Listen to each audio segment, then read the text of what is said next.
තෙරුවන් සරණයි.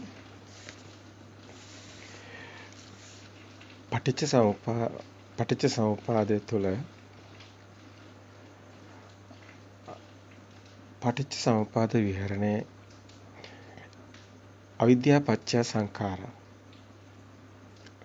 සංඛාර පත්‍ය විඥාන, විඥාන පත්‍ය නාම රූප, නාම රූප පත්‍ය සලආයතන, සලආයතන පත්‍ය පස්සෝ, පස්ස පත්‍ය වේදනා, යම් වේදේති තං සංජානාති. වේදනා පත්‍ය අපි සාමාන්‍ය දෙද්දසාකාරය දිහා බලුවොත් වේදනා පත්‍ය තණ්හා, තණ්හා පත්‍ය උපාදාන, උපාදාන පත්‍ය භව, භව පත්‍ය ජාති ජරා මරණ ශෝක දුක්ඛ දෝමනස්. දැන් මෙතනදී මේ පටිච්ච සමුප්පාදය අපි දකින්න ඕනි නිවන් දකින්න. අපි නිවන් දකින්න මේ පටිච්ච සමුප්පාදේ නිවැරදිව දකින්න ඕනි. නැතු මේ පටිච්ච සමුප්පාදේ මේ සසර යන්නක් තියෙනවා. පටිච්ච සමුප්පාදේ අත්ත පටිච්ච සමුප්පාදේ කියන කාරණාව දිහා බැලුවම ඉතින් ප්‍රත්‍ය වෙනවා. දෙත්වේ තියෙනවා. මේක ඒකට පත්‍ර වෙනවා, ඒක මේකට ප්‍රත්‍ය වෙනවා. ඉතින් අන්‍යෝන්‍ය වශයෙන් පත්තුප්පන්නයි දෙපැත්තටම ප්‍රත්‍ය උපදිනවා. අවිද්‍යාව කියන නොදන්න කම නිසා සංඛාරය කියන්නේ සිතුවිලි උපදින පුංචි දරුවට උනත් අවිද්‍යාව නිසානේ, නොදන්න කම නිසානේ මේ විදීම් හැදීම් දැන ගැනීම වලට ස්කන්ධය පහළ වෙලා තියෙනවානේ. ඒ ස්කන්ධයටනේ මේ ඉන්නේ. දැන් පෙර කර්මයෙන් ප්‍රකාශ වුණු කයක් තියෙනවානේ. දැන් මේ කයත් කියලා අපි කතා කරන දැන් මෙතන මේ අසක මේ තියෙනවානේ ශරීර ධාතුවක් සකස් වෙලා තියෙනවා. දැන් ඒක විදීම් හැදීම් ස්වභාවයක් තියෙනවානේ. ඒකට දැනෙන ස්වභාවයක් තියෙනවානේ. අන්නේ ඒ ස්වභාවය තුළ ප්‍රසාදවත් වීමක් තියෙනවා. අනේ ප්‍රසාදවත් වීම තියෙන්නේ පෙර කර්මයෙන් හටගත්ත ශරීරයක් නේ. ශරීර ධාතුවක්.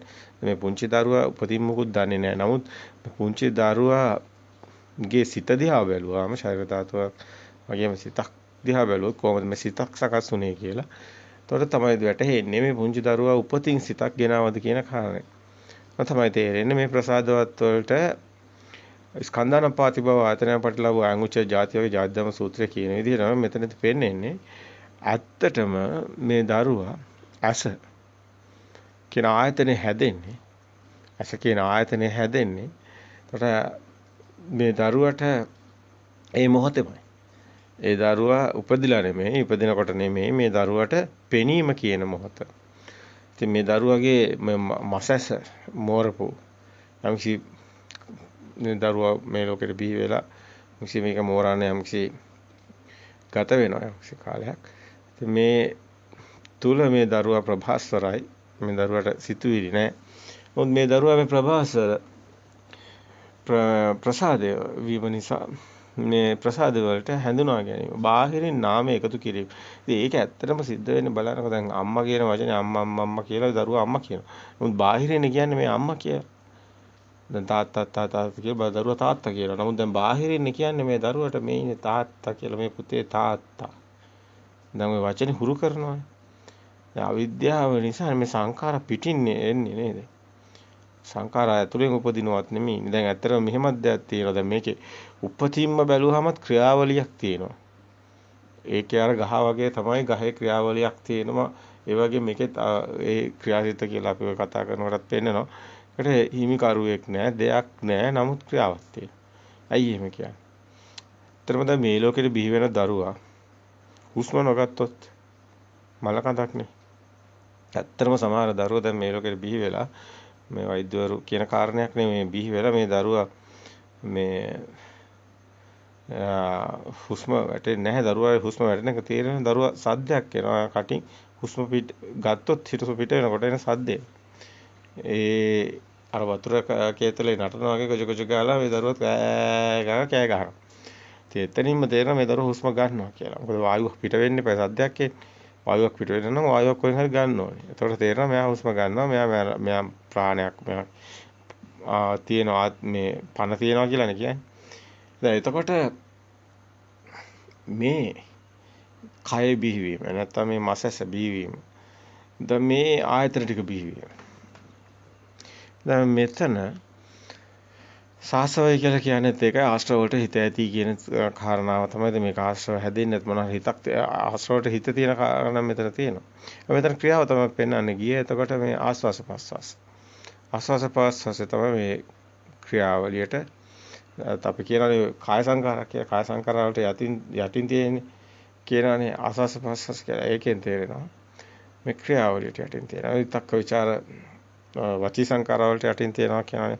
ධම්මදින්න අහතරණිය මේ උපාසක විසාක උපාසකට තමන්ගේ විසාක උපාසකට පවසනවානේ මේ කාරණේ.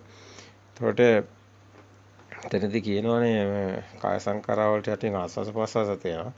වචී සංකාර වලට යටින් විතක්ක ਵਿਚාර තියෙනවා. එතනදී කියන චිත්ත සංකාර වලට යටින් වේදනා සංඥා තියෙනවා. නමුත් දැන් මේ දහම හරියට කෙනෙක් ගලප ගත්තොත් ඒ කෙනාට තේරෙනවා මේවා සේරම එකම ගුලියකට යන කතාවක්. මේක එකම දිගුවක් තියෙන්නේ. ඒ කියන්නේ දැන් මේ ක්‍රියාවලිය ප්‍රසාද වීම ප්‍රසාද වලට ඒ ප්‍රසාද හරහා ගොඩනගෙන මේ ditthwe අද්දත බහිද්ද ඇතුලෙන් එන මායාව හැදෙන හැටි මායාව නිසා විඥානය නිසා හටගන්න ditthwe මේ නාම රූප අන්ත දෙක. ඒ මිදීම මේ නිවන් මාර්ගට යන හැටි. එතකොට අපි දැන් මේ පැහැදිලි කරගෙන කතා කරගෙන වේදනානුපස්සනාව, කායානුපස්සනාව, කායානුපස්සනාවේ මේ කය කියන එක ඇවිල්ලා පවතින කයක් නැහැනේ. කයෙන් කය මුදවගෙන තැනටනේ රූපෙන් රූපේ මිදෙන තැනට රූප සංඥාවනේ හිතේනේ හැදෙන්නේ. ඒකත් පවතින්නේ නැහැ ක්ෂණය අටගෙන නිරුද්ධ වෙනවනේ.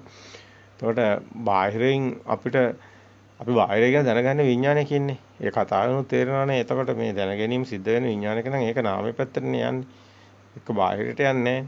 අතුලාන්තයෙන්මනේ හටගෙන මේ ප්‍රඥප්ති සම්මුති නම් ඔක්කොම ඇදලා තියෙන්නේ. එතකොට ඒවනේ සම්මුති නම් ප්‍රඥප්ති ඒවනේ සංඛාරා. ඒවනේ එතකොට මේ අවිද්‍යාව පත්‍ය සංඛාර. ඒ නිසානේ පෙරමතකයක් හටගන්නේ. එතකොට පෙරමතකේනේ මෙතන ප්‍රශ්න වෙන්නේ ආය සිතුවිලි හටගන්න හේතු වෙන්නේ. සිතුවිලි හටගන්න හේතු වෙන්නේ පෙරමතකේම තමයි. ඇයි එකක් වෙනකොටම ප්‍රසාදයක් වෙනකොටම එනවා නාමය. නාමයෙන්නේ පෙරමතකේ. ඉතින් නාමයත් එක්කම ගැට ගහනවා. ආයි ඒක තමයි දකින්නේ වගේ රූපේ. මේකට වැඩි තියෙන්නේ මෙතන ආයතන 6 දිහා බැලුවම පේනවා මෙතන අල්ලන්න පුළුවන් නැහැ කියන්න බෑ. මේ තද ගතිය අහු වෙනවා අතට. ඉතින් මේ වගේ ප්‍රසාද පහ ආයතන මේ පහ දිහා බැලුවම දැන් මනෝ ආයතනේ වෙනම තීරණ ගන්න නිසා මනසට අරමුණු ගන්න පුළුවන් ධම්ම නිසා යම තිබ්බොත් සතර සුද්දාෂ්ටකය කියලා ගන්නකොට පට ව්‍යාපෝ තේජෝ වායෝ උදාහරණ ගන්නනේ කයට අරමුණු වෙන්නේ පොට්ටබ්බ කියලා ගන්නවා. එතකොට වර්ණය කියන එක ඇසට අරමුණු වෙනවා. ගන්ධය කනට අරමුණු. රස ඕජා කියන එක රසක ජීවවට ගන්ධය කියන එක එතකොට නායට අරමුණු වෙන ඕජාව කියන එක කන්ට එන්නේ මේක හුලඟ හරහා. ඒක එතන ඕජාව කියන එක කියන්නේ හුලඟ හරහා එන්නේ එතන එන්නේ සද්දයක්. එතකොට කනට. එතකොට ඒ ආයතන හැදෙන හැටි සද්දයට ප්‍රසාදවත් වෙනවා. වර්ණයට ආලෝකයට ප්‍රසාදවත් වෙනවා. එතකොට ගන්ධ සුවඳට ප්‍රසාදවත් වෙනවා. එතකොට දිවට ප්‍රසාදවත් වෙනවා. මේක අපි මිනිස්සයා කියන සත්වයා තමයි මේ ප්‍රසාදවත් ටික ගොඩක් තිරියන් සතුගෙත් අපි දකිනවා. නමුත් බැලුවාම මේ ලෝකයේ දිහා බැලුවාම මේ ප්‍රසාද විවිධාකාරයි. ඔබ දන්නවා වවුලට නෙමෙයි වවුල තරංග රේඩාර් පද්ධතියක් වවුල ක්‍රියාත්මක වෙනවා කිරණ පද්ධතියක්. ඒ හරහා වවුල ඉදිරියේ තියෙන දේවල් ගැන නිර්ණයකට එනවා. ඒ ප්‍රසාදය යන ස්වභාවය වෙනස් වෙලා තියෙනවා. ඒ වගේ තමයි අපි මේ පණුවෙක් ගත්තත් උන්ට ප්‍රසාද ස්වභාවවල වෙනසක් තියෙනවා. ඒ නමුත් ප්‍රසාදයක්මයි. ඉතින් මේක බොහොම සියුම් කාරණයක්. විශේෂයෙන්ම සතර සතිපට්ඨානේ පනවන්නේ මේ කොහොමද මේ සිතක් හැදෙන්නේ කියන එක. සිතෙන් මිදෙන ස්කන්ධේනේ රූප වේදනා සංඥා සංකාරණේ ඔය තියෙන්නේ කායानुපස්සන වේදනානුපස්සන චිත්තානුපස්සන ධම්මානුපස්සන කියලා. සිතක් හැදෙන ආකාරය දැක්කොත් තමයි සිතේ මිදීමක් සිද්ධ වෙන්නේ. ඒ සිතේ හැදෙන ආකාරයේ මායාව ඒක සත්‍යයක් නොවන බව අවබෝධ වුණු කෙනෙකුට ඒක ඊට පස්සේ සිතට සත්‍යම තමයි පේන්න ගන්න. ඉතින් එතන තමයි ඉන්ද්‍රිය ධර්ම වලට තරක් තියෙන්නේ. ඉතින් මේක අපි සරලව කතා කරගෙන ආපු කාරණාවක්. නමුත් ඔබට වැටහෙන්නේ නැති කාරණාවක් අපිට නැවත අපි උදාහරණ සහිතව පෙන්විය යුතුයි කියන තැනක අපිට දැනෙනවා. අපේ ප්‍රශ්න අහනකොට තේරෙනවා මේ අපි කියාගෙන ගිය පෙළ දහමන බලෝ චක්කුම් පටිච්ච රූපේ චුප්පච්ච චක්කු වෙනවා. තින්නම් සංගති පස්සපච්ච වේදනාය සංජානාති සංජානාතම් විතක්කේති යම් විතක්කේතම් ප්‍රපංචේති. තම විජානාති. දැන් මෙතන බාහිර ප්‍රසාදේ නිසා එතන බාහිර ප්‍රසාදේ නිසා ආලෝකයක් ගසස් සෙවණල් හටගෙන සෙවණ මෙන්න මේක තින්න සංගති පස්සෝ කියලා කියනවා.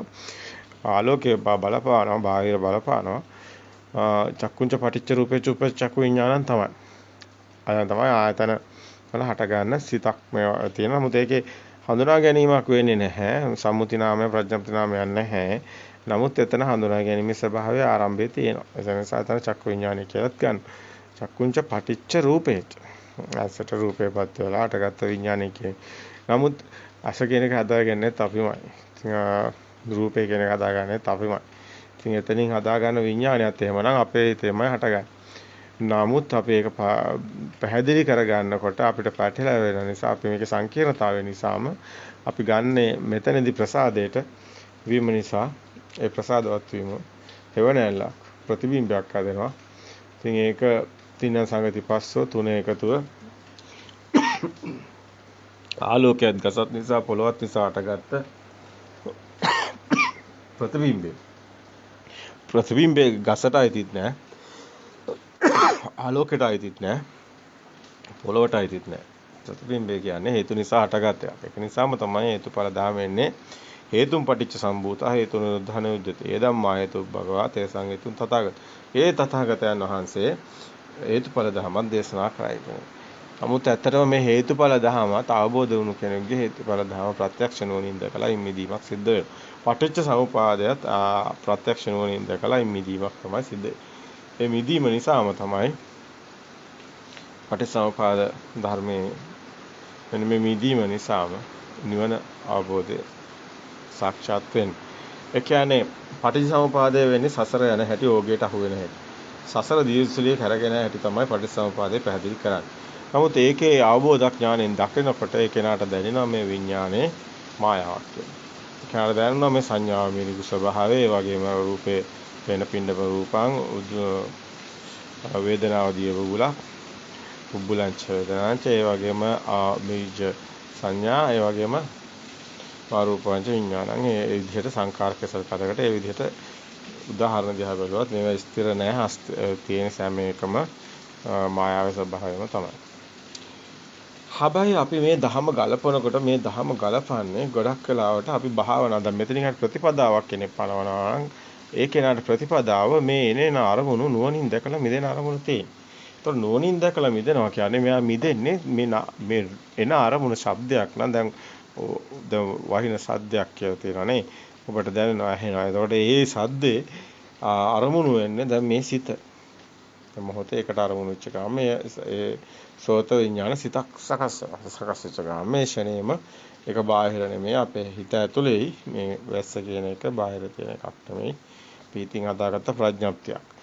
ඉතින් මෙන්න මේ විදිහට දකින්න ඕනේ. අපි දිගින් දිගට මේක එකම තැන එතකොට පැහැදිලි වෙන්නේ. නමුත් අපි උදාහරණ කීපයක් කෙටියෙන් දක්වලා අපි මේකේ එමු මෙන්න මේ කියන අනිදස්සන විඥානය කියන තැනට කොහොමද එතන ක්‍රියාසිතක් බවට පත් වෙන්නේ. ඒක විඥානයේ බාහිරට පතිත නොවනකොට රාම රූපයට වටිනාකමක් එන්නේ නැහැ. එතකොට එයා එකෙන් මිදෙනවා.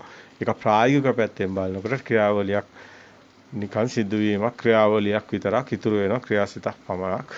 ඒකට හිමිකාරයෙක් කෙනෙක් දෙයක් නැහැ. ඒක ක්‍රියාවලියක් විතරයි. ඒතකොට ඔබ කරන ක්‍රියාවන් ඔබ ඇවිදින ඒවා හතර ඉරියව්වෙම මේ වගේ නුවණින් දකිනකොට මිදිනකොට ක්‍රියාවත් පේන්න ගන්නවා. ක්‍රියාවලියක් පේන්න ගන්නවා.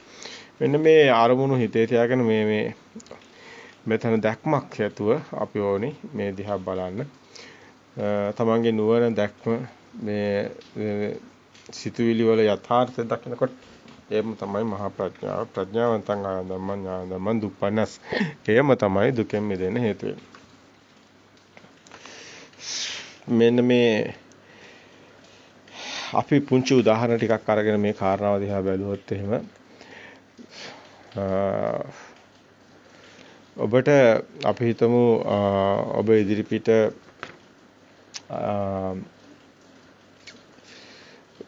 අපි අර වේදනානුපස්සනාව හැබැයි වේදනාවර හිමිකාරයක් නැහැ කියන එක ඒක ගොඩක් නුවණින් දැකිය යුතු තැනක්. එතනදී පොඩක් උදාහරණයක් ගත්තොත් එහෙම අර ඔබ පාරයන්කේ වාඩි වෙලා භාවනාව යෝග්‍ය වැඩ හිටනවා කියමු. එතකොට ඔබට කකුලෙන් වේදනාවක් එන ගොඩක් වෙලාවට වෙන්නේ ඕකනේ හැමෝටම වෙන දෙන්නේ. කකුලෙන් වේදනාවක් එන බවට මනසට ආවේ නාමේ සංඥාවක් තමයි එන්නේ මනසින් ටක් ගාලා මේ නාමයේ පැත්තෙන් එන්නේ ආවේදනාවක් කියලා. එතකොට මේක එන්නේ කකුලෙන් ගිහලා රූපයට ගැට ගැහෙනවා.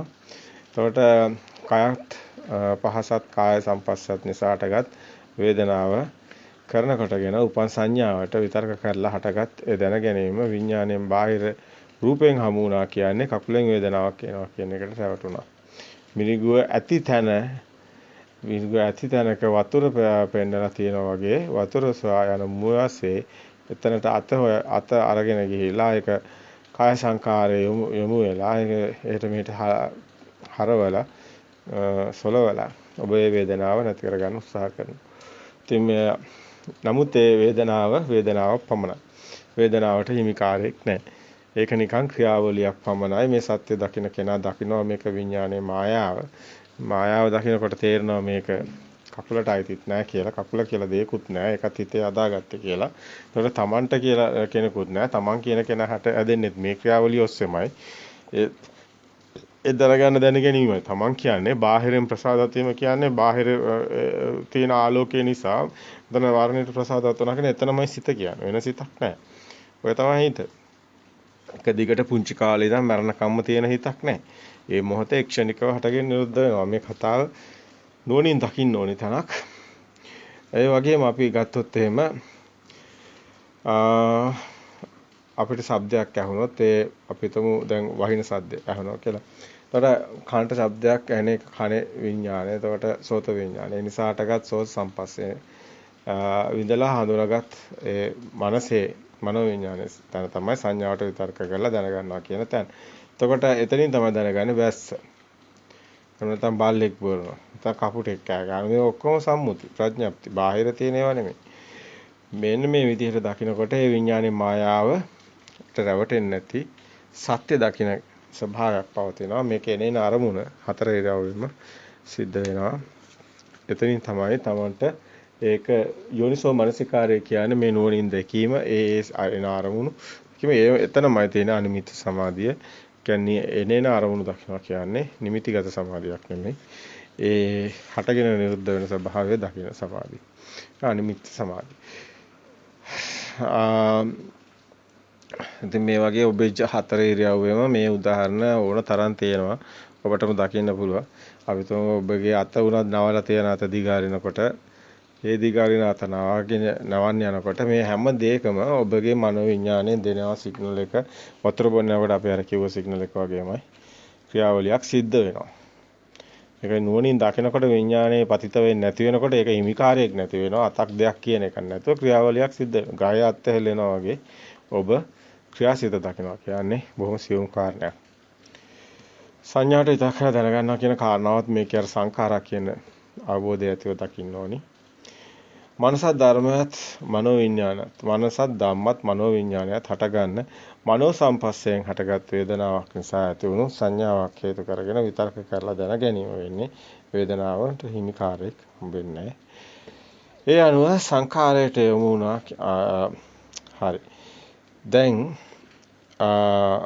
අපිට පේනවා හැමතිස්සම මේ බාහිරින් දෙයක් හමු වෙනවා. ආයතන උපද්දවාගෙන කර්ම රැස් කරගෙන සසරට වැටෙන ඒක නුවණින් දැක්කේ නැත්තම් දියසුලියක් වගේ සසර ඕගයට අහු වෙනවා වගේ. ඒ කියන්නේ සිතුවිලි වැල් හදමින් නිදිමින් හදමින් යනවා. බාහිරින් දෙයක් හමු වීම සමුදේ. එහි දැනීම සමුදේ ඥාන. බාහිර දෙයක් කෙනෙක් කියන සම්මුති ප්‍රඥප්තිය බාහිරින් හමු වෙනවා කියන්නේ එතන සමුදේ තියෙන. කියන්නේ දුකේ හට ගැනීම. නැත්නම් උද තණ්හාව කියලා ගන්නෙත් ඔය දෙයක් ගත්තොත් එතන තණ්හාවකුත් වෙනවා. එක්ක ඇලීමක් ගැටීමක්. එහි නොදැනීම සමුදේ. ඒ අත්ගමේ නොදැනීමයි සමුදේ කියන්නේ. හටගෙන නිරුද්ධ වීම නොදැනීම. ඒක එහි නොදැනීම සමුදය අඥාන. සමුදය ඥානං කියන්නේ මේ හට ගැනීම දකින්න නුවණින්. ඒක නුවණින් දකින්න නැතිකමයි සමුදය අඥානය කියන්නේ. එතකොට චතුරාර්ය සත්‍ය කෙනෙක් දකින්න කොටත් සමුදය, නිරෝධය, මාර්ගේ හතර චතුරාර්ය සත්‍ය ඒ දුක හතර ආකාර ඇති වෙන ස්වභාවය, නිරෝධ වෙන ආකාරය, සමුදය ඇති වෙන හැටි, දුකක් තියෙන බව, හටගන්නේ දුකක් මට ගනි. ඒකට දුක්ඛ සත්‍ය, සමුදය සත්‍ය, නිරෝධ සත්‍ය, ඒක නැති කරන මාර්ගය, නේ නාරමුණු දැකීමේ මිදෙන එක ප්‍රතිපදාව මාර්ග සත්‍ය. එතනමයි ස්කන්ධයේ උදේවැය දකින්න ආරකාන්ත සීලය කියන එක එනේ නාරමුණු දැකීමේ මිදෙන ගමන.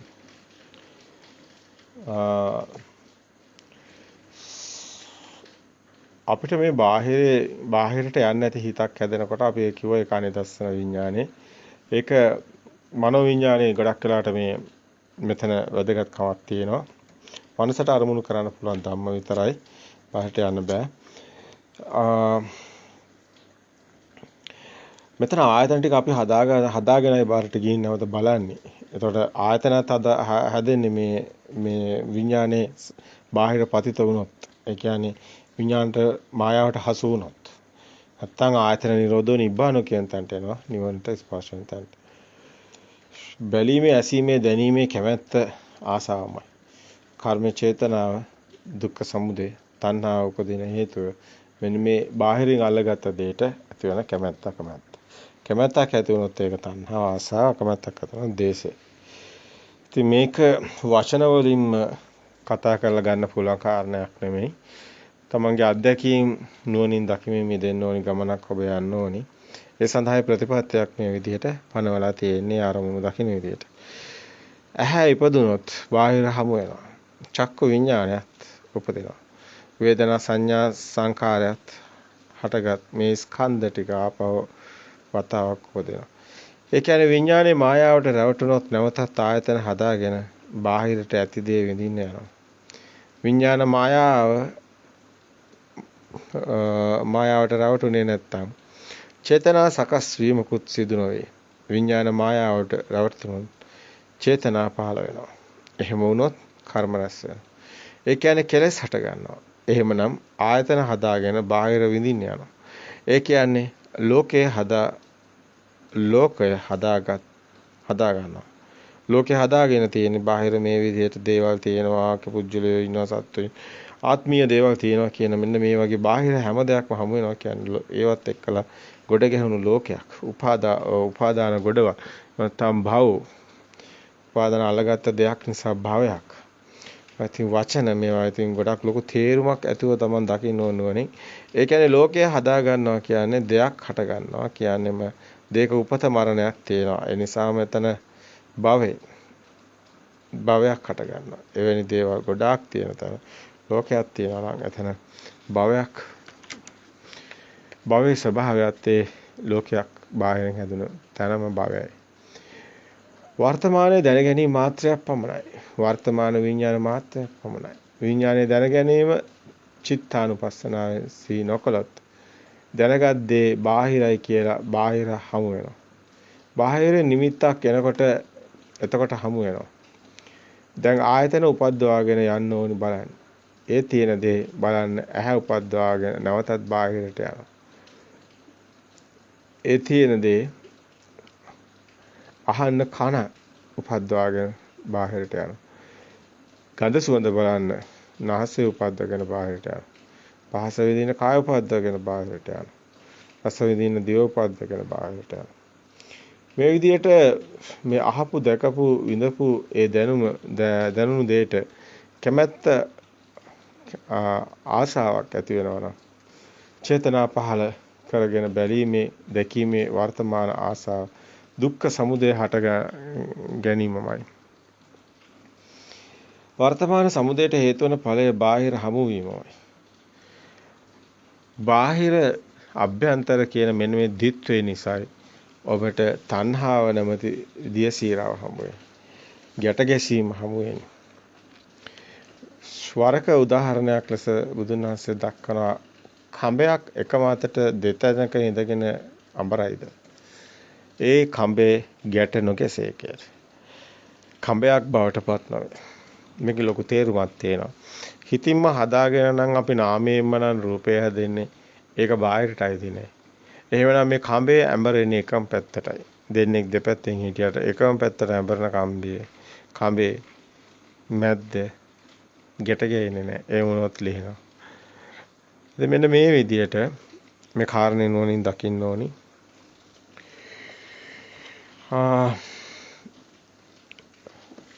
වර්තමානයේ සමුදයට හේතුවට ඵලය බාහිර හමු වීමයි. ඇහැ ඉපදුනොත් බාහිර හමු වෙනවා. චක්කු විඥානය උපදිනවා.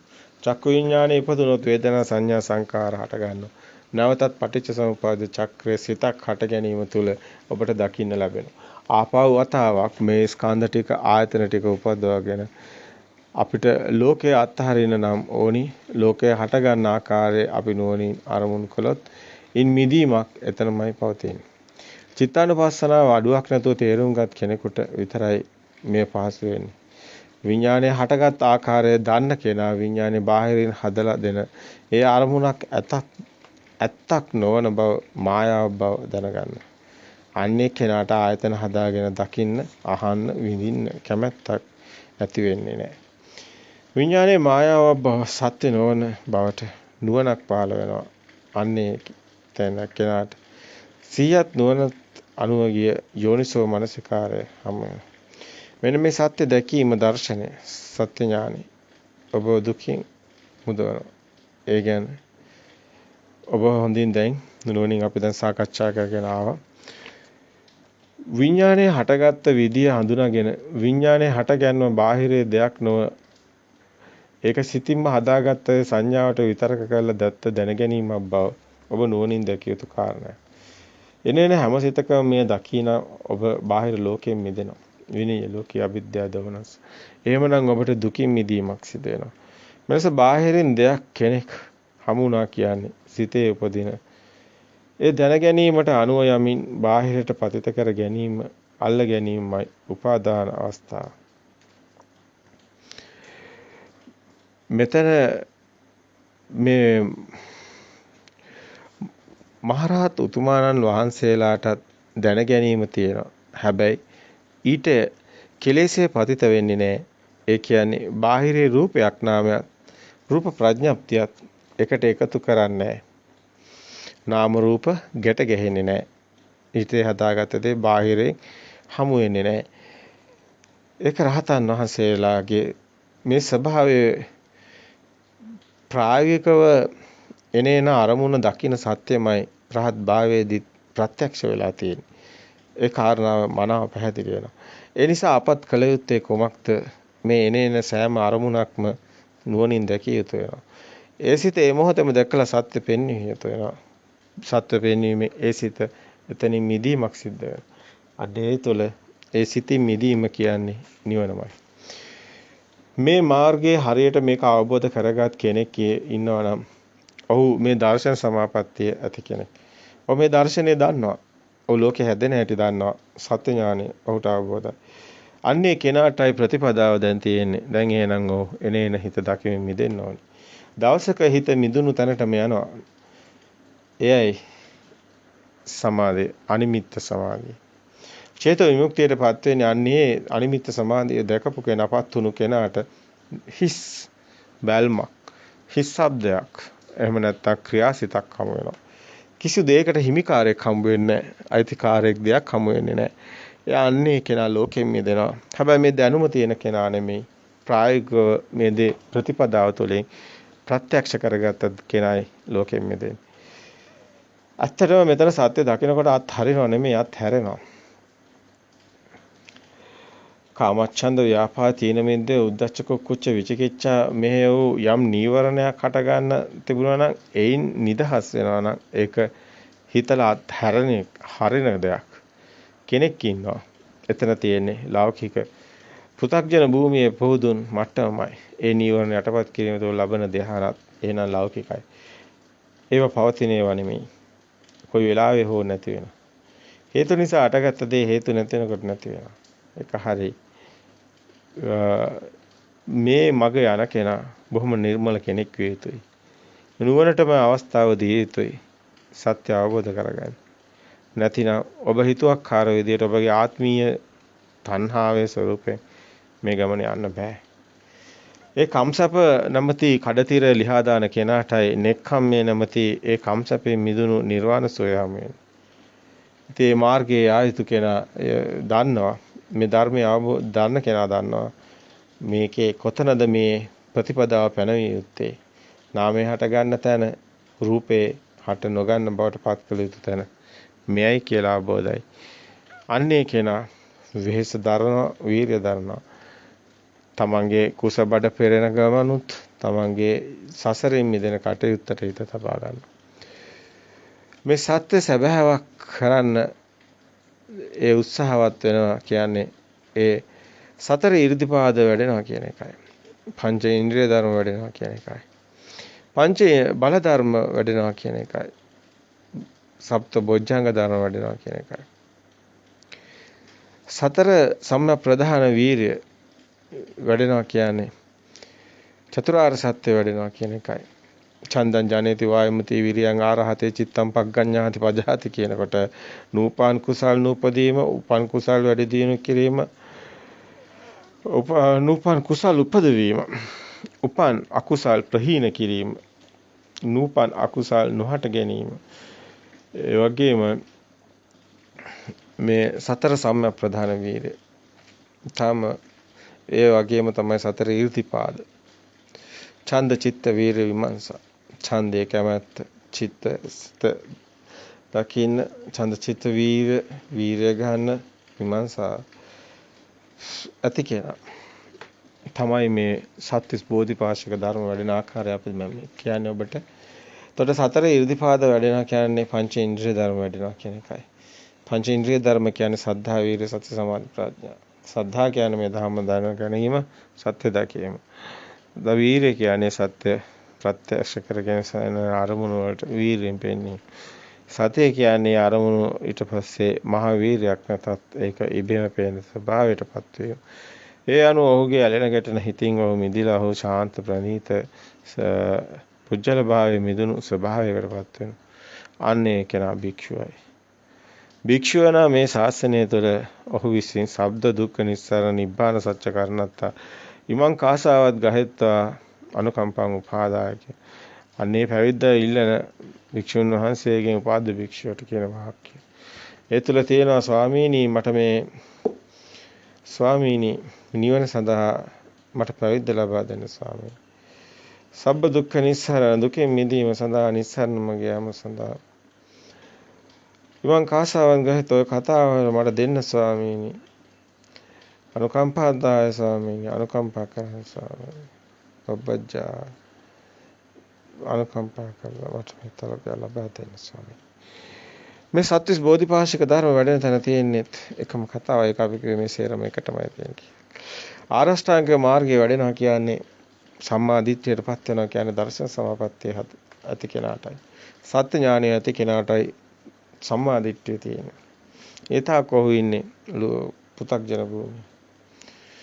පු탁ජන භූමිය කියන්නේ ඇත්තටම පුහුදුන් මිත්‍යා දෘෂ්ටික භූමිය කියන්නේ මහා භයානක තැන. එයි ඔබට සත්‍යයක් නැහැ. ඔබ ඉන්නේ කොහොමද රටෙල්ලක. කොයි මොහොතේ ඔබට විපතියක් අනතරක් සිදු වෙන ඉඩ තියෙනවා. නමුත් මේක කටින් කියන එකෙන් භාෂාවෙන් මෙහෙම වචනෙන් කියන එක සිතුවිල්ලක්. ඔබට ප්‍රත්‍යක්ෂතාවය තුළ ඔබට එන අත්දැකීම් අර දුටු වේද දේව දූතයෝ කියනවා වගේ මහල්ලෙක් ලෙඩෙක් මල කඳක් පැවිදුවා. ඔබ විසින් නිතරම මේ ලෝකයේ සත්‍ය දැකිය යුතුයි. ඒ දකින්න කෙනාටයි මිදීමක් සිද්ධ වෙන්නේ. දාන්න කෙනාට දකින්න කෙනාට දැනුනොටයි මේ දුකින් මිදීමක් සිද්ධ වෙන්නේ.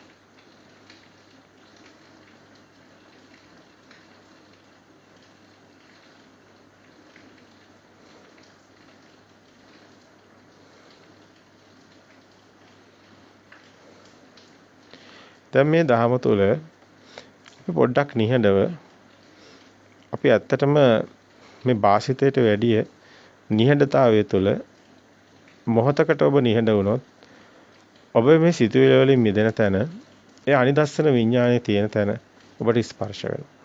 ආ මොහතක් එයා වරින් නිහඬව සිටේ. අන්නේ සත්‍යයට ඉඩ දෙන්න. ඔබ භාවනා කරනවා නම් ඔබට දැන් හුදකලා අවශ්‍යයි. මේ ධහම සත්‍ය කරගන්න කෙනාට ප්‍රතිපදාව පනවපු කෙනාට ඇත්තටම මේ ශාසනය අවශ්‍යයි.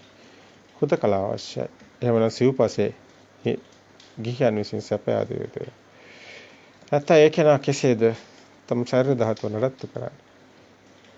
ඒ නුවණින් දැකිය යුතුයි. යෝනිසෝ මනසිකාරය කියන්නේ එහෙමනම් මේ ස්ථානයේ යෝනිය මේ ආරම්භය සසර ඕගිය පටන් ගන්න තැන කොයි විදියකින් කිව්වත් ඒ නාම රූපේ හට ගන්න තැන. නාම රූපච්ඡ විඥාන කියන තැන යෝනිසෝ මනසිකාරය පිහිටයි. අනේ එතන ඒ ස්ථානයේ නුවණින් දැකලා එතනට මේ ධර්මයේ ගැළපිය යුතු වෙනවා. එන සියලු සිත් හැදෙන තැන එතනයි. සිතින් මිදෙන තැනත් එහෙම නැහැ එතනයි. මෙන්න මේ විදිහට එනේන අරමුණු නුවණින් දැකලා මිදෙනවා නම් ඒක පුරුදු කරන කෙනෙක්ට මේ යම් මොහතක මේ දහම මුළු ජීවිතේම වුණොත් මුළු ජීවිතෙන් බවට පත් වෙනවා ඇත්තටම. අන්නේ කෙනා ජීවිතය තුළින් මේ දහම ප්‍රත්‍යක්ෂ කරගත්ත කෙනා ඔහුට නැවත මේ සංසාරේ මේ සසරේ පිහිටන්න තැනක් හිමි වෙන්නේ නැහැ. අවිද්‍යා භූමිය එනම් නොදන්නා කම ඇතිතාක් විඥාන බීජය පැලවෙනවා. කම්මක්කෙත්තා විඥානං බීජං තණ්හා සිනේහ. කර්මයේ නැමැති කෙලේ විඥානයේ නැමැති බීජය තණ්හාව නැමැති දීසීරාව ඇතිනම් පැලවෙනවා. ඇත්තට මේ හිතමනේ විඥානයමනේ කියලා බාහිරින් හිත මිදෙනකොට බාහිර හතරමා භූතයකට කෙලස් ආසාවක් ඇති වෙන්නේ නැහැ. සම්මුති ප්‍රඥාප්ති නැති හතරමා භූතයකට කොහින්ද කෙලෙසක් ඇති වෙන්නේ? ඒ කියන්නේ තණ්හාවට නැමැති දියසීරාව වියලිලා යන. වතුර නැතුව විඥාන බීජ පැලවෙන්නේ නැහැ. ඔබටම ප්‍රත්‍යක්ෂ වන සත්‍ය කතාවක් මෙහි තියෙනවා. කම්මක්කෙත්ත විඥානං බීජං තණ්හාසිනේ. යම් මොහතකදී ඔබට මේ තහවුරු වුණොත් එතනමයි නිවන. ඔබේ ජීවිතේම එයම බව ප්‍රත්‍යක්ෂ වුණොත් එතනමයි නිවන. අකාලිකෝ ඒපස්සිකෝ ඕපනයිකෝ පච්චුත්තං වේදිතබ්බෝ විඤ්ඤුහිති. අකාලික ඒපස්සික ඕපනයික එන්න බලන්න කියලා ඕනම කෙනෙකුට කියන්න පුළුවන්. මේක කාලයකට අයිති නෑ. මේ මොහොතයි දකින්න තියෙන්නේ. මේ මොහොතමයි නිවන තියෙන්නේ. මේකට මරණකම් ඉන්න ඕනි නෑ. ඒ නිසාමයි උපාදානයෙන් මිදුණු මේ අවස්ථාව කෙලස් වලින් මිදුණු තැන ආයතන වලින් මිදුණු තැන සලආයතන නිරෝධෝ නිබ්බානෝ කියන වචනේ. ඒ වගේම බාහිර දෙයක් හමු වෙන්නේ නැහැ කියන්නේ බාහිර භවයෙන් මිදෙනවා කියන එකයි. බාහිර දෙයක් උපාදානෙන් අල්ලගත්තා කියන්නේ රූපයෙන් අල්ලගත්තා කියන්නේ නාමය. එතන නාම රූප ගැට ගැහිලා විඥානය හැදෙනවා කියන්නේ භවයයි හැදෙන්නේ. එහෙනම් භව නිරෝධෝ නිබ්බානෝ සත්‍ය දකින කෙනාට භවේනොත් මිදෙන. ඒ කෙලස් මරණේ රහත් වූ මොහත නිවන ප්‍රත්‍යක්ෂ මොහත සෝපරිසේස නිබ්බාන ලෙස ධර්මයේ හඳුන්වනවා. නමුත් මැරිලා නැහැ. කය පවතිනවා. විපාක ස්කන්ධ ටික ඒ තාක් පවතිනවා. අන්නේ නිසා කය පොළවට දිරා වැටෙන දවස අනුපදේශ පරිනිබ්බාන ලෙස අවස්ථා දෙකක් ධර්මයේ මේ පිරිනිවීම සඳහා පරිනිබ්බාණය කියන වචනේ සෝපරිසේස අනුපදේශ කියලා දක්වා තිබෙනවා. පිරිනිවන් පෑම අවස්ථා දෙකකට දක්වා ඇත්තේ මේ නිසාමයි.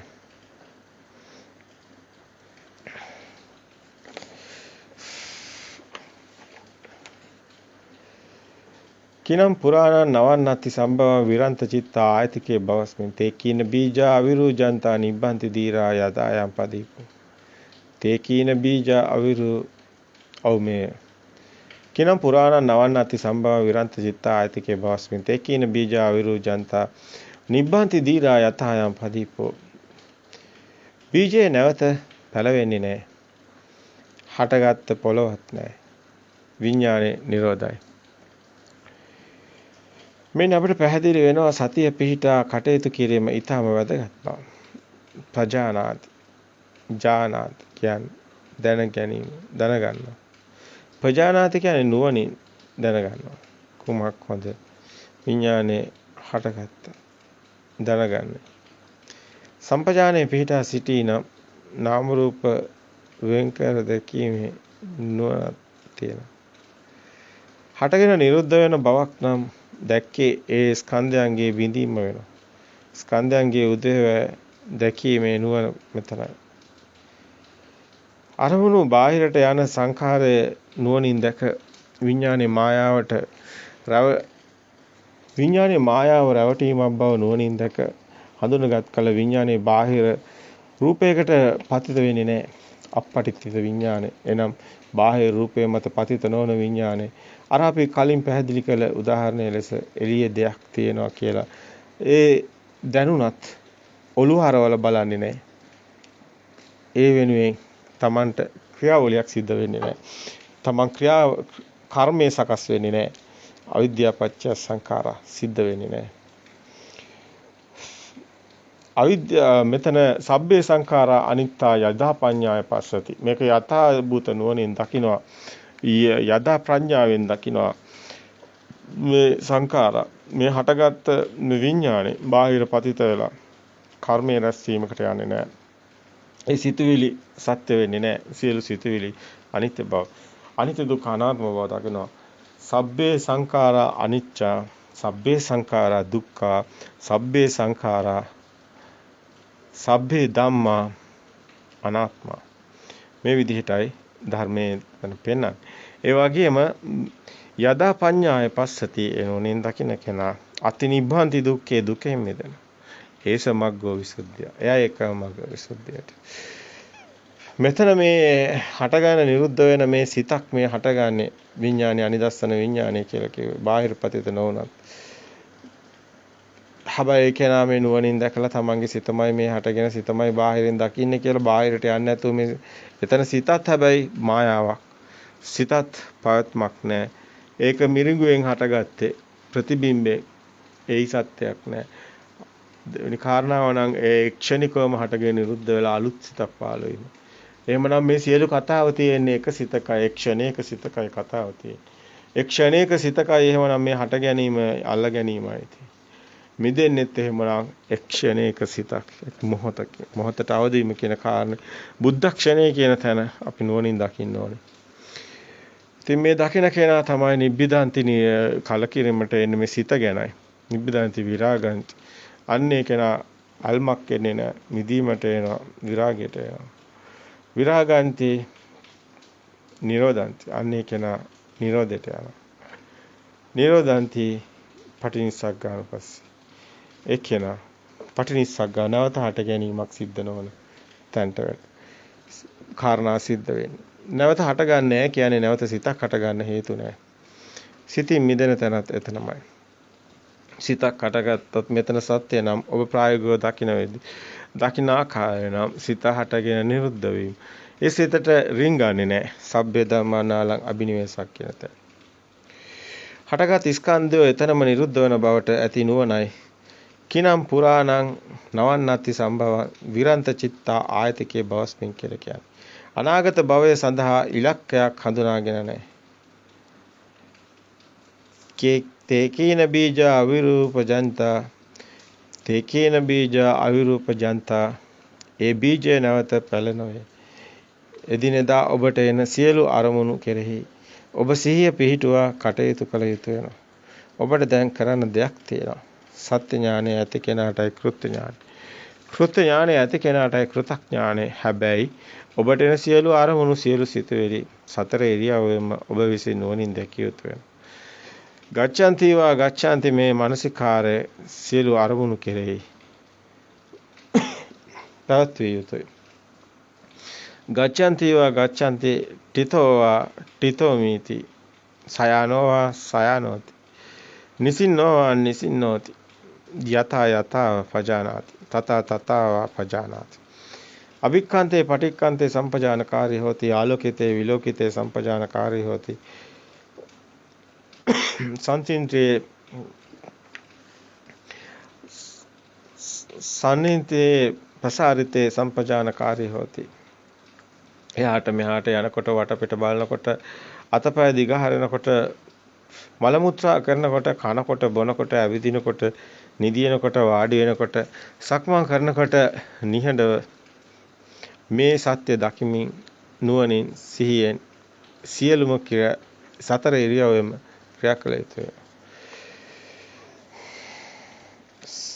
සති සම්පජාන්නේ යෝනිසෝ මනසිකාරය. මේ සියලුම වචන සිහියෙන් නුවණින් ක්‍රියා කිරීමයි.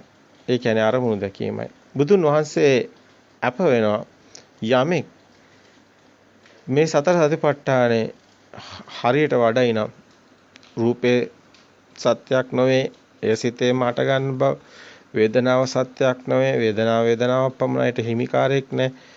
ඒ වගේම චිත්තානුපස්සන සිතේම හටගෙන සිතින්ම හදාගත්ත බාහිර ලෝකයක රූපයකට හැදෙන හැටි, ලෝකයක් හැදෙන හැටි දකින කෙනා. අන්නේ කෙනා ධම්මානුපස්සේ මේ අන්නේ කෙනා ආයතන හදාගෙන නැවත ලෝකයක් හටගෙන බලන්නේ. අන්නේ කෙනා සියල්ලකම මිදෙනවා. සතර සතිපට්ඨානේ හරියට වඩයි නම් ප්‍රගුණ කරයි නම් ඔව් දින 7ක් ඇතුළත උපරිම අවම අවුරුදු 7ක් ඇතුළත නිවන් මඟ සාක්ෂාත් කරගන්න කෙනා. බුදුන් වහන්සේ ඊට අප වෙනවා. ඒ අනිවාර්යයෙන්ම ඒකායන මග්ගෝ අයම් භික්ඛවේ මෙයයි එකම මඟ නිවනට. එහෙම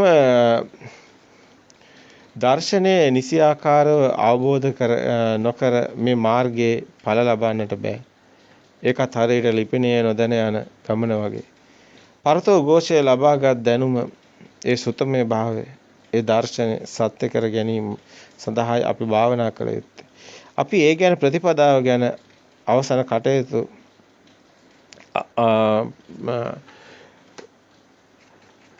ප්‍රතිපදාව ගැන කතා කළ යුතු වෙනවා. ප්‍රතිපදාව ගැන අපි අතරම මේ දා කතා කළේ සතර සතිපට්ඨානයේ වඩන ආකාරය ගැනයි. උපාදානයෙන් මිදෙන තැන නිවනයි.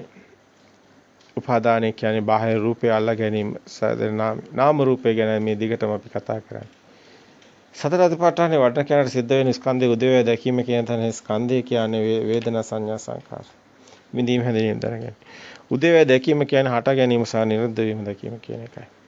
අපිට අත්ගමේ හට ගැනීම පේනවා, අපිට සමුදය පේනවා, අත්ගමේ නිරෝධ වීම පේන්නේ නැහැ. ඒකයි අපේ ඇති බාල බොළඳ මනසේ ස්වභාවය. චතුරාර්ය සත්‍යයට ගලපලා බලන්න ඕනේ. පටිච්ච සමුප්පාදයට ගලපලා බලන්න ඕනේ. කිව්වේ ඒකයි. දුකෙන් මිදෙන තැනත් එහෙමනම් මෙතනමයි. ධර්මයට ගලපනවා කියන්නේ පටිච්ච සමුප්පාදයට චතුරාර්ය සත්‍යයට ගලපනවා කියන එකයි. විනයට ගලපනවා කියන්නේ රාග විනයට, ද්වේෂ විනයට, මෝහ විනයට ගලපනවා කියන එකයි. මහණෙනි අනාගතයේදී මේ ධහම අහුවත් පිළිගන්න එපා, දැක්කත් පිළිගන්න එපා, කිව්වත් පිළිගන්න එපා. මා පිටක සම්පදාය පිටකේ පොතේ තියෙනවා කිව්වත් පිළිගන්න එපා. මහණෙනි ධර්මයට විනයට ගලපලා බලන්න. කිව්ව ඔන්න ඒ කාරණාව නිසායි. මේ සත්‍ය නම් ඇත්තටම සිතින් මිදීම සිතන කල යුත්තේ. ඒ ඊටම අසිරු කාර්යයක්. ඒ වෙනුවෙන් ඔබට මහා නුවණක්, ඒ වගේම චිත්ත ඒකාග්‍රතාවයක්, ඒ වගේම මහා ප්‍රඥාවක්, ඒ වගේම නිස්සරණය අත්හැරීමේ මහා දක්ෂතාවයක් ඇතනමයි මහා ප්‍රඥාව, නිස්සරණය මාර්ගය ඔබ හඳුනාගත යුතුයි. ඉතින් මේ කතාව බොහොම සංකීර්ණයි. ඒ වගේම පාලි වචන සූත්‍ර පිටකවල තියෙන දේවල් වලින් විග්‍රහ කරගෙන යනකොට ඔබට බොහොම නීරස වෙන්නත් පුළුවන්. නමුත් මෙහි අර්ථය බැලුවොත් හරිම සරලයි. නාමයේ රූපය එකට ගැට ගැහෙන තැනයි අර්ථය තියෙන්නේ. ඒ නුවණින් දකින තැනයි ඔබට ප්‍රතිපදාවක් තියෙන්නේ.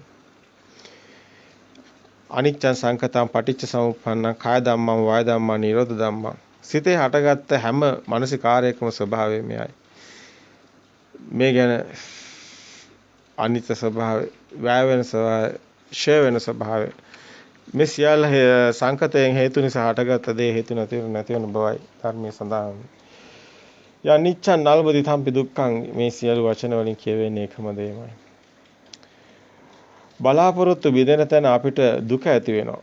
අපි මේ හැදුණු විඥානයේ බාහිරින් සැබෑ වෙලා මුලාවට ගියොත්, බාහිර රූපයට එකතු කරලා තියෙනවා කියන මුලාවට ගියත් ඒක පවතින්නේ නැහැ. හේ හටගන්නේ දුකක්මයි. බාහිරින් දෙයක් හම වෙනවා කියන්නේ දුකමයි හම වෙන්නේ. අපි සැපක් කියලා తాවකාලිකව මායා සතුටක් විඳින්න ගියත් එහි සැබෑ ස්වરૂපය අනිත්‍යතාවමයි. එනම් ඒ නිසා ඇතිවන රැවටීමට පසුව දුක බවට පෙරලෙනවා. එබඳු ලෙඩ වෙන, දිරන, ෂය වෙන, වැය වෙන ජරා මරණ ධර්මතාව අත්තටම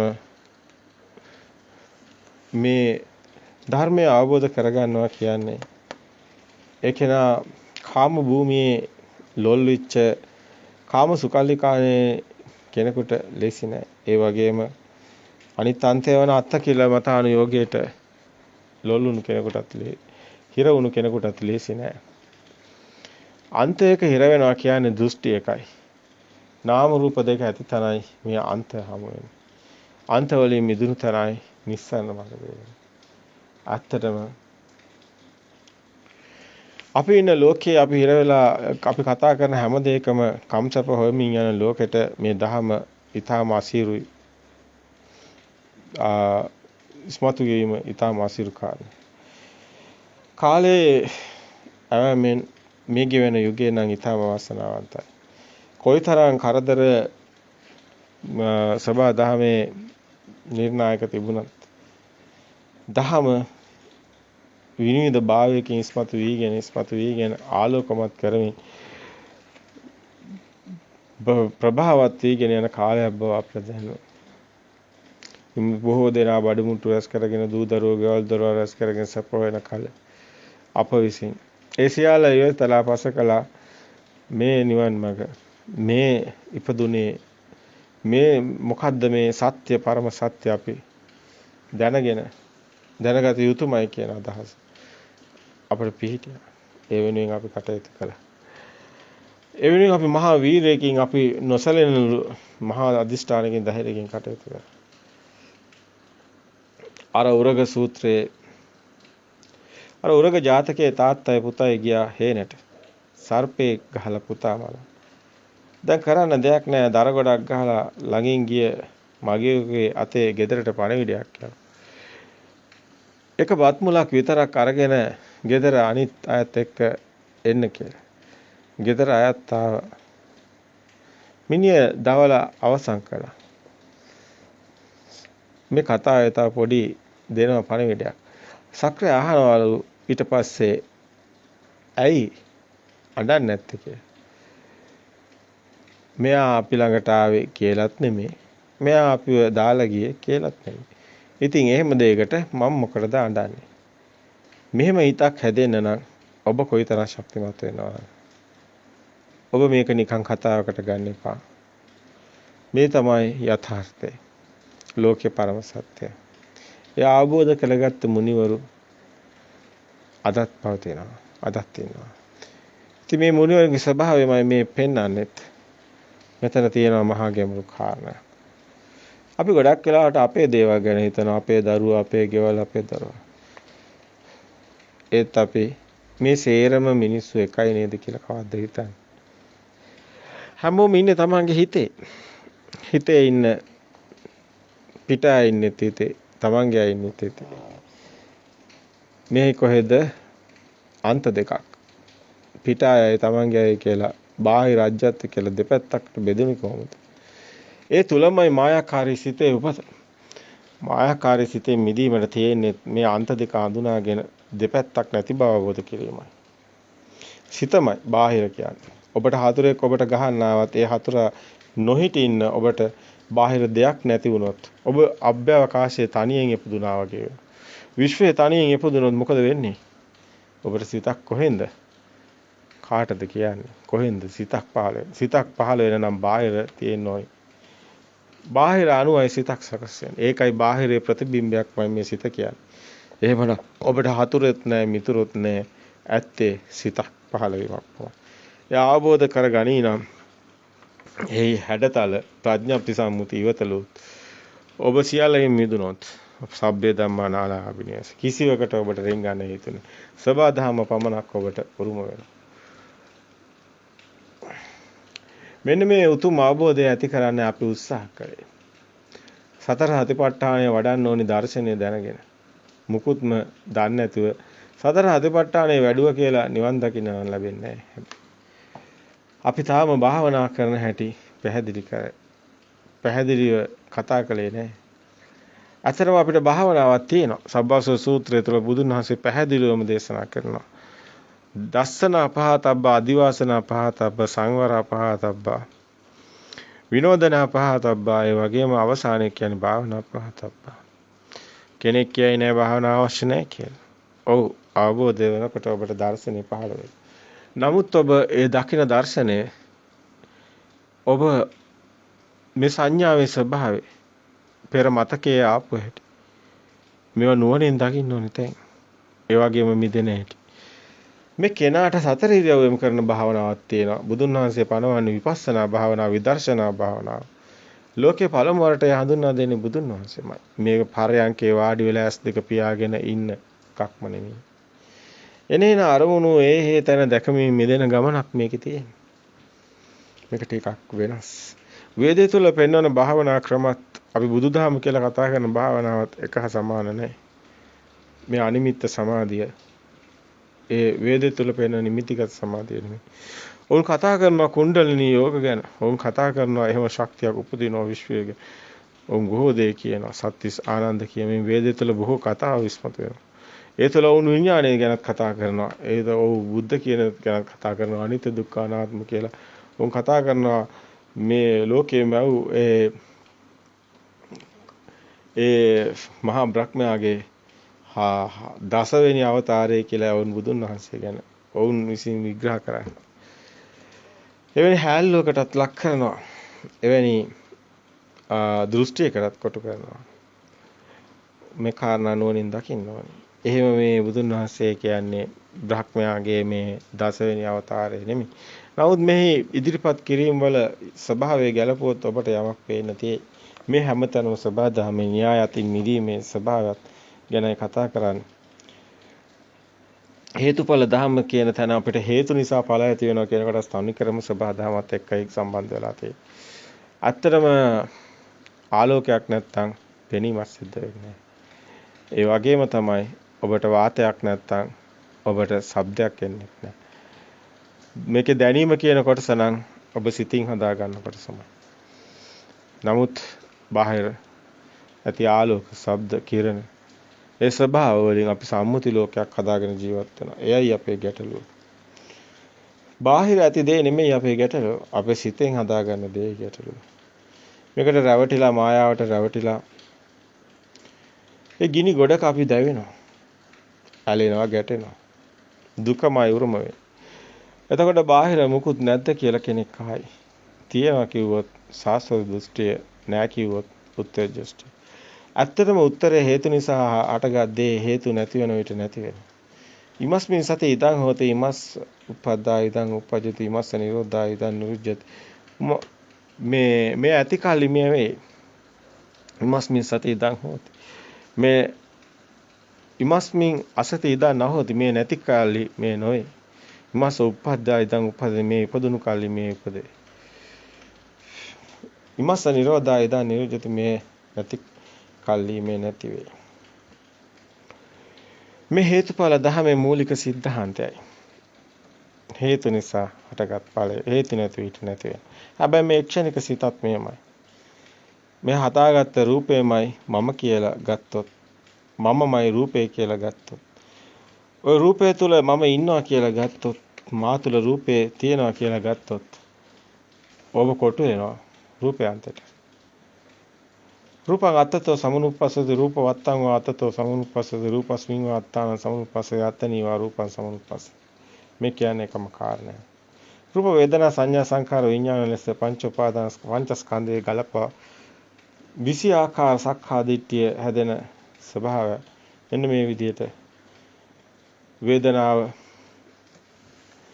ආත්මය කියලා දකිනවා ආත්මයේ වේදනාව කියලා දන්නවා වේදනාව ආත්මය තුල කියලා දකිනවා ආත්මය තුල වේදනාව කියලා දකිනවා ඒ වගේම සංඥාවත් ඒ වගේම සංකාරයත් ඒ වගේම විඥානයත් මේ විදිහට 20 ආකාරයක් ආයතන පහයි හතර ඒවා පහක් කියන්නේ 20යි ওই විදිහටයි 20 ආකාර සක්කාය දිට්ඨිය සක්කාය දිට්ඨිය කියන්නේ මේ රූපේ බාහිර දේවල් කෙනෙක් පුජ්‍යලෙක් ඉන්නවා කියන්නේ සිතන සිතමයි සක්කාය දිට්ඨිය. එයින් මිදෙන්නයි ප්‍රතිපදාව කරන්නේ. ප්‍රතිපදාව කියන්නේ කෘත්‍ය ඥානය. සත්‍ය ඥානයයි අපි මේ කතා කරන්නේ. චක්කුන් ලෝකෝ ප්‍රිය රූපං. රූපං ලෝකේ ප්‍රිය රූපං. චක්කු විඥාන ලෝකේ ප්‍රිය රූපං.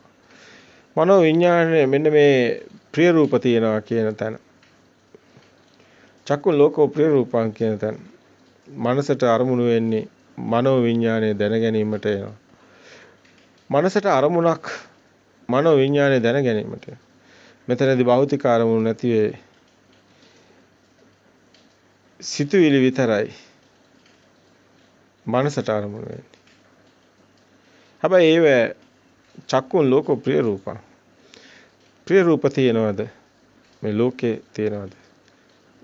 චක්කුන් රූපං චක්කු විඥානි නෑ. ප්‍රිය රූප සාත රූප තියෙන්නේ අපේ හිතේ හැදලා. බාහිර රූපයකට ඒවා හිතේ නෑ. මනෝ විඥාණයට පෙර මතකයේ එනවා රූප විචාරේ රූප තණ්හාව විතරක කරන විචාරේ ඒ සිහි කරන බව ඒ මනෝමය අවස්ථාවේ සිහි කරන ඒ කාම භවය මේ තියනවා කියලා බාහිර ගැන හිතන ඒ දෘෂ්ටිය රූප පේනකොට නම සී වෙනවා. නම ඇහෙනකොට රූප සී වෙනවා.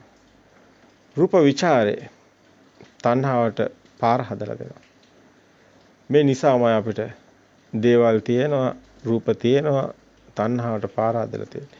විවිධාකාර වූ විචාර නිසා හටගත්ත සංකාරය නිසා හටගත්ත හැඩතල. මේ ආකාරයට අර අපි පෙර කිව් ලෙස සතර ආකාර දෘෂ්ටියට වැටෙනවා. රූපේ අන්තයට නාමයේ අන්තයට. චක්කු ධාතු රූප ධාතු චක්කු විඤ්ඤාණ ධාතු මානසිකාර්ය ඔබ මෙනෙහි කරයි නම් මේ සියල්ලම ධාතු විදියටයි දකින්නේ. කෙනෙක් පුජ්‍යලයක් දකින්න විදියට නෙමෙයි. චක්කු ධාතු රූප ධාතු නිසා හටගත්ත චක්කු විඤ්ඤාණ ධාතු. ධාතු කියලා මෙතන ගොඩක් කරලා පෙන්නන්නේ ශක්ති ස්වභාවයක්මයි. මනෝ ධාතු ධම්ම ධාතු මනෝ විඤ්ඤාණ ධාතු. ආબોධ කරන කල සියල්ල ආબોධ කළ කෙනා මිදුණු කෙනා කේවලී කියලා කියනවා. විමුක්ති කෙනා. බාහිර නොයන හිත. උපාදානයෙන් මිදුණු හිත නිවන් ආબોධ කළ කෙනා. ලෝකයෙන් මිදුණු කෙනා විනය්‍ය ලෝකයේ අවිද්‍යාව දවනස්සා. හේතු නිසා හටගෙන හේතු නැති වෙනවට නැති වෙන ඒ ධර්මතාවය දකින කෙනා රූපේ ඇතිවීම දකිනවා. රූපේ නැතිවීම දකිනවා. ස්කන්ධයන්ගේ ඇතිවීම දකිනවා.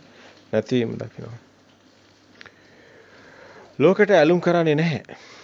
ඒ කෙනාට ලෝකයක් හම් වෙන්නේ නැහැ. ඇති වෙන නැති වෙන ධර්මතාවය දකිනවා කියන්නේ යථාභූත ඥාන දර්ශනේ එයමයි. නිවන අසංකත ධාතුව ලෙස හඳුන්වනවා. අසංකත ධාතුව කියන්නේ නොහටගත් හිතේ හැදුණු රූප ප්‍රඥප්තිය. වෙන විදිහකින් කියනවා නම් සංකතය තුළ ඇති හේතු නිසා හටගත් දේ නැති වෙනවා කියන තැනමයි අසංකත ධාතුවත් එහෙමනම්.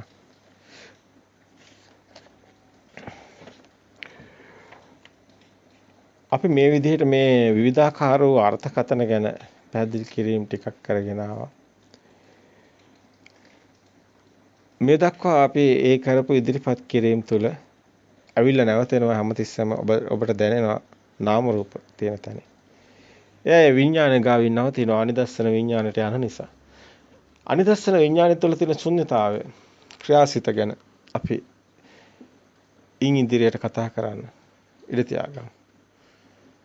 අපි අදත් එතකොට ඔබ වෙත ඉදිරිපත් කරලා තියෙන්නේ සතර සතිපට්ඨානය තුළ ඒ අංග ඔස්සේ තවදුරටත් පැහැදිලි කර ගැනීමක් දිගුවක් ලෙසයි. කායනුපස්සනාව, වේදනානුපස්සනාව, චිත්තානුපස්සනාව, රූපානුපස්සනාව. මේ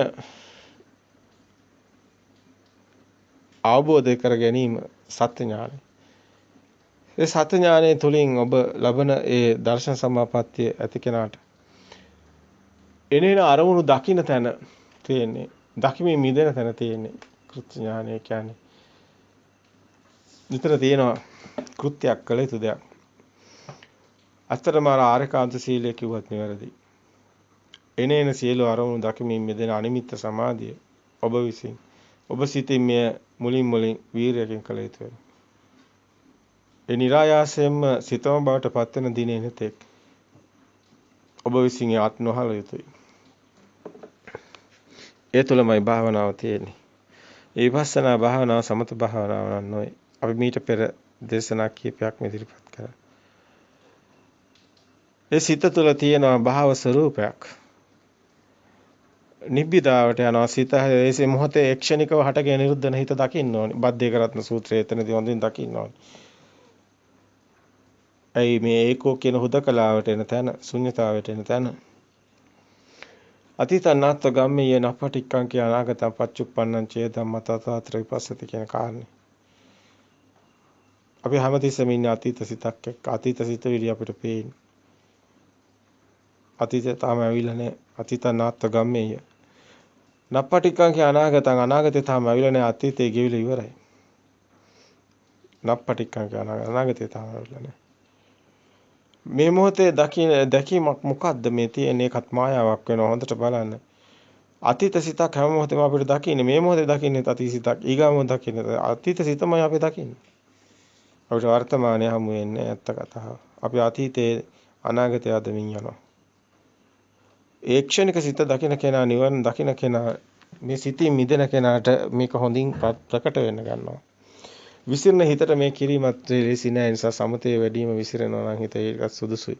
ඒක නිසා යුගන්ධන විදිහට මේ මග ප්‍රතිපදාව ගැන පැහැදිලි කරන බුදුන් වහන්සේ පැහැදිලි කරනවා. සමත විපස්සනා යුගන්ධන විදිහට මේ මග යන්න කියලා. ඇත්තටම මේ මග යන කෙනාට